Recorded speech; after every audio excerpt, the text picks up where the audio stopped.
Bonjour chers amis, frères, sœurs, enfants, nous sommes vendredi 15 mai 2020, rendez-vous du matin. Confions-nous dans l'amour du bon berger. Il veille sur chacun de nous. Soyons ses brebis dociles dans son pâturage. Prions.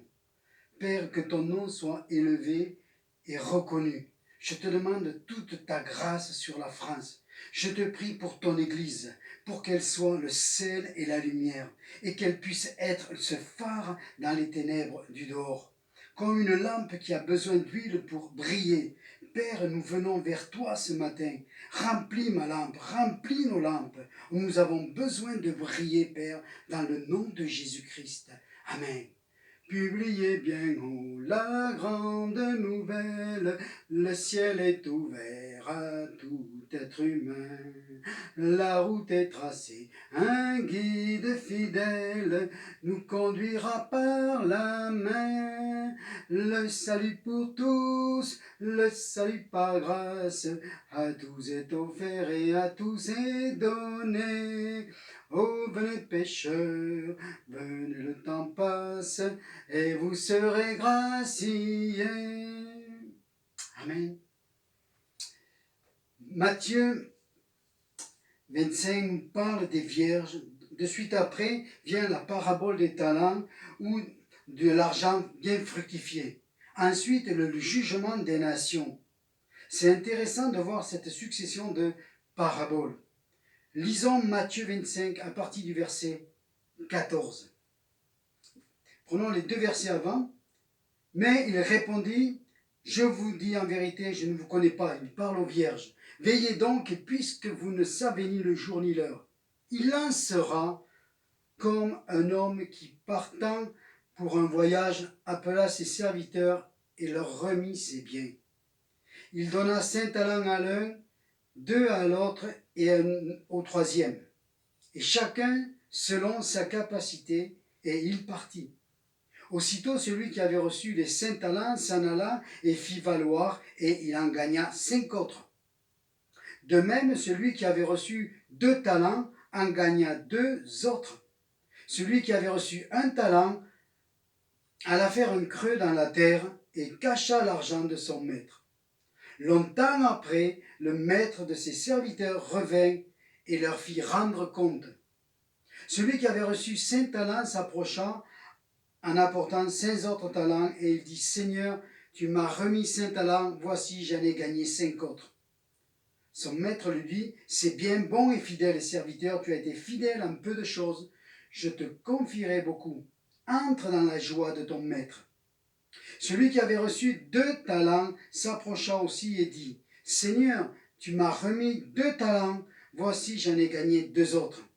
Son maître lui dit, c'est bien, bon et fidèle serviteur, tu as été fidèle en peu de choses, je te confierai beaucoup. Entre dans la joie de ton maître.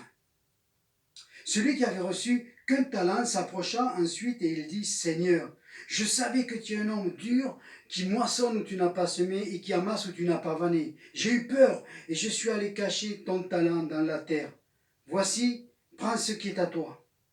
Son maître lui répondit, serviteur, méchant et paresseux, tu savais que je moissonne où je n'ai pas semé et que j'amasse où je n'ai pas vanné? Il te fallait donc remettre mon argent au banquier. À mon retour, j'aurai retiré ce qui est à moi avec les intérêts. ôtez-lui donc le talent et donnez-le à celui qui en a 10. Car on donnera à celui qui a, et il sera dans l'abondance. Mais à celui qui n'a pas, on ôtera même ce qu'il a. Et le serviteur inutile, jetez-le dans les ténèbres du dehors, où il y aura des pleurs et des grincements de dents. Les vierges eurent la porte fermée. Dans Luc 14, 24, que nous avons lu hier, Jésus dit de ces hommes qui avaient toujours des excuses qu'ils ne participeraient pas au repas des noces. À savoir s'ils passeront l'éternité, ça c'est un autre enseignement. Mais dans la parole des talents que nous venons de lire, le verset 30 nous dit « Et le serviteur inutile, jetez-le dans les ténèbres du dehors, où il y aura des pleurs et des grincements de dents. » Ils sont donc dans les tourments éternels. Il s'agit de talents. Le talent équivalait à 10 fois le salaire annuel d'un ouvrier, selon si le talent était en or, ou le talent d'argent, ou le talent en cuivre. Mais de toute manière, c'était une somme considérable. Les talents, c'est tout ce que Jésus nous a accordé, la vie, la santé, le mouvement et l'être. Mais à notre conversion, en vue du service pour le royaume, alors là, il nous a donné encore des talents. Et ces talents, nous devons les faire fructifier pour des récompenses dans le ciel. Visons les récompenses. 2 Pierre 1,3 nous dit « Comme sa divine puissance nous a donné tout ce qui contribue à la vie et à la piété, au moyen de la connaissance de celui qui nous a appelés par sa propre gloire et par sa vertu. » Lisez ensuite à la maison, 2 Pierre 1, verset 3. Il nous conseille de faire des efforts, je dirais, pour rentrer dans le potentiel que Dieu a prévu pour chacun. Il y a un potentiel pour toi dans le royaume.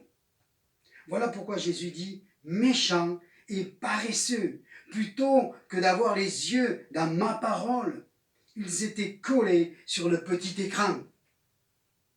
Nous répondrons chacun pour ce que nous avons reçu. Nous avons tous reçu des talents. 5, 4, 3, 2, 1, peu importe. Nous avons quelque chose et il nous faut le faire valoir. C'est pareil dans la vie de tous les jours. Si tu as un goût pour la musique et une oreille musicale, alors apprends la musique et tu vas découvrir le talent et tu vas aimer la musique. C'est pareil pour... Si tu as des capacités et des facilités pour l'informatique, alors tu peux les mettre au service dans l'église pour faire avancer dans les nouvelles technologies. Tu as déjà un potentiel en toi dès le départ. Quelque chose pour Dieu que tu peux faire dans l'église. Tu peux faire du social, tu peux travailler pour les enfants, tu peux t'occuper d'une banque alimentaire, mettre en place une banque alimentaire, tu peux t'occuper des étrangers qui ont besoin de papiers, mais même dans l'église, peut-être des personnes ne savent pas faire les papiers, peut-être aussi s'occuper des vieillards, et puis de l'évangélisation. Dans l'église, ces dons doivent être mis au profit du royaume. Les dons et les talents, ce n'est pas, voyez-vous, comme un ballon de rugby que l'on passe de main à main. Un jour c'est l'un, un jour c'est l'autre, un jour c'est un autre frère, et puis le ballon circule. Non, non, non, c'est pas comme ça dans les Écritures. Chacun a un travail, il s'y tient, et ça peut durer des années avant qu'il soit déplacé, mais il fait avec le talent qu'il a reçu. D'accord? C'est très important, on ne s'improvise pas. Même la présidence, c'est un don, selon les Écritures. J'en ai parlé un jour de cela. Éphésiens 4, 12, et lisez tout le passage à la maison. Éphésiens 4, 12, placés par Dieu, il s'agit des ministères, pour le perfectionnement des saints en vue de l'œuvre du ministère de l'édification du corps de Christ. Lisez tout le récit des questions d'hommes spéciaux. Merci à notre Seigneur pour celui qui a 5 talents, 4, 3, 2, 1. À nous de faire valoir et de travailler pour. Mais tout commence dans l'église locale. C'est là que le disciple se forme et prend forme. Amen. Disciple, c'est régler sa vie sur les principes du royaume. C'est d'être un modèle pour les autres. Il faut que nos progrès soient évidents pour tous. Il faut que je porte en moi le fardeau qui était celui de Jésus-Christ, le Fils de Dieu. C'est-à-dire perdre ma vie pour en sauver d'autres. Il est venu se mêler aux hommes, aux femmes, aux enfants, aux vieillards, pour leur prêcher la bonne nouvelle. Alors, ayons ce fardeau pour les perdus et allons à la rencontre des uns et des autres pour leur apporter la bonne nouvelle. Car ce fardeau était déjà dans le ciel et il a toujours été dans le ciel. Le Père donne son Fils, le Fils boit la coupe amère, le Saint-Esprit soutient Jésus et le ressuscite. Les anges sont à la naissance, ensuite ils sont sur la montagne à la tentation, et dans le jardin de Gethsémani, ils le soutiennent. As-tu les valeurs du royaume? Si tu les as, alors tu dois tout faire pour les perdus. Si le ciel entier s'est déplacé, alors toi aussi, tu dois te déplacer. Et si tu as un talent, fais-le valoir. Dans l'histoire, celui qui avait un talent n'a rien fait. Peut-être la jalousie, la paresse, puisque Jésus en parle. Quoi qu'il en soit, Jésus lui dit, tu aurais dû l'amener à la banque, tu aurais dû l'amener au banquier, et j'en aurais retiré les intérêts. Cela veut dire pour nous que si tu ne peux t'investir pour quelque raison que ce soit, alors sème dans une mission, c'est-à-dire donne des offrandes, dans une mission, dans une ONG, soutiens un ministère, soutiens l'Église, mais ne sois pas cupide. Ce sera terrible, mais tu auras des récompenses. Et si tu n'as pas ces récompenses sur la terre, tu les auras dans le ciel. Elles nous ont été promises. Elles font partie d'un héritage. Elles ont une valeur inestimable. Une valeur inestimable. Alors prions ce matin. Père, donne la révélation des récompenses glorieuses que tu as en réserve pour chacun de nous. Tu as dit que les choses invisibles avaient plus de valeur que celles de la terre, qui passent et disparaissent. Que l'on puisse s'attacher à l'héritage.